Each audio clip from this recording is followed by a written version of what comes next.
तमाम इल्ज़ामात से बरी होने के बाद हज़रत यूसुफ को मस्र का वज़ीर मुकर्रर कर दिया गया।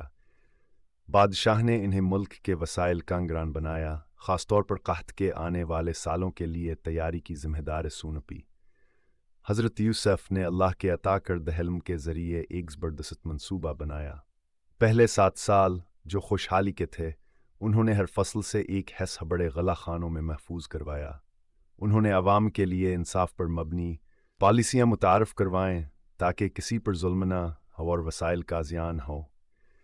फिर कहत के साल आए, मगर हज़रत यूसुफ के दानिशमंदी की बदौलत मस्र में अनाज की कोई कमी न हुई, जबकि दीगर इलाके भूखा और मुश्किलात का शिकार हो गए। मस्र में खुराक के ज़ख़ीरे की खबर दूर तक फैल गई और मुख्तलिफ इलाकों के लोग गला खरीदने आने लगे।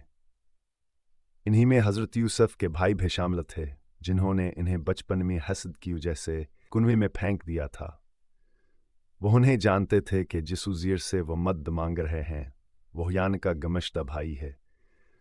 हज़रत यूसुफ ने अपने भाइयों को फ़ौरन पहचान लिया, मगर अपनी शनाख्त ज़ाहिर नहीं की।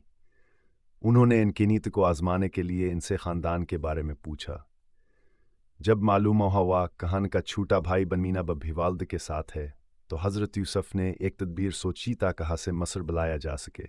उन्होंने भाई यूं को गलह दिया और कहा गलीबार मज़ीद गलहलीने के लिए वह अपने सबसे छोटे भाई को भय साथ लाएं।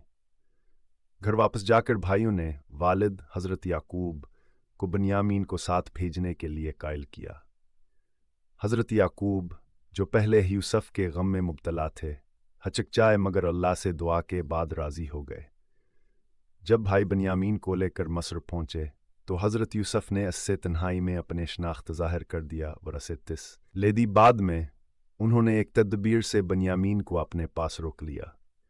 उन्होंने बनियामीन के सामान में शाह प्याला रखवा दिया और फिर चोरी का इल्ज़ाम लगा दिया। जब भाइयों ने रहम की दरख्वास्त की तो हज़रत यूसुफ को अंदाज़ा हो गया कि वह अपने किए पर शर्मिंदा हैं और बदल चुके हैं। हमारे चैनल को सब्सक्राइब करें, शेयर करें, लाइक करें ताकि हमारी हौसला अफजाई हो सके। आखिरकार हज़रत यूसुफ ने अपनी शनाख्त ज़ाहिर कर दी और अपने भाइयों को माफ़ कर दिया। भाई हैराना और नादम थे कि जिसे उन्होंने ग़ुलाम बनाकर बीज दिया था, वही अब मस्र का हाकिम था। वो खुशी खुशी घर वापस लौटे और हज़रत याकूब को ये खुशखबरी दी। जल्द ही हज़रत याकूब भी मस्र पहुँचे और बरसों बाद अपने बेटे से मिलकर की बिनाई लुटाई। यह वाक़या सब्र, इल्मा और माफ़ी की कुत को ज़ाहिर करता है। हज़रत यूसुफ ने हर आज़माइश में अल्लाह पर यकीन रखा और आखिरकार सच्चा अयावर आदल की फ़तह हुई।